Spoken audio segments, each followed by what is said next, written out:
हम गुंजन चौधरी समस्त मिथिलावासी के प्रणाम करै छी। आइ हम एकटा बेटी विवाहक गीत लऽ कऽ उपस्थित छी। कोशिश करै छी जे ई गीत अहाँ सबके जरूर पसंद आयत। गंगाहि धारा बहे जमुनाहि धारा बहे त्रिवेणी बीचे धारयो बहे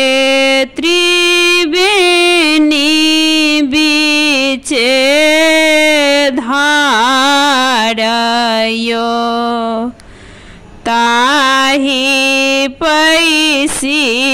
बाबा चरण पखारलिया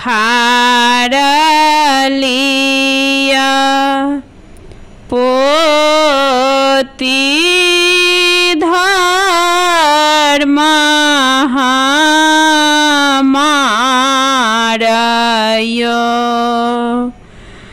ताहि पैसी बाबा चरण पखारलिया पोती धर्म हमारयो धर्म त दै छी बाबा से हो नीक करै छी आबे पोती ब्याहन जोगयो जाहु बाबा नगर अयोध्या राजा दशरथ जी के द्वारयो राजा दशरथ जी के चारिटा पुत्र छैन जेठ बर तिलक चढ़ाउयो छोटहि देखी जानी भूलबै यो बाबा इहो छथि प्राण के आधारयो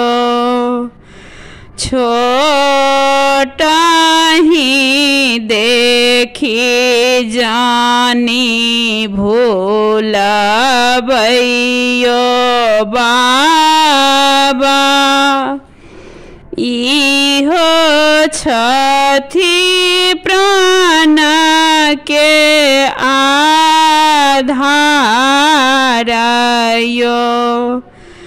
भेल विवाह श्री राम चलू कोबर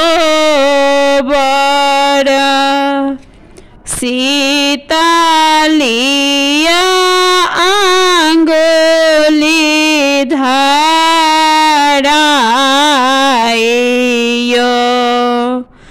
भेल विवाह श्री राम चलू कोबर सीतालिया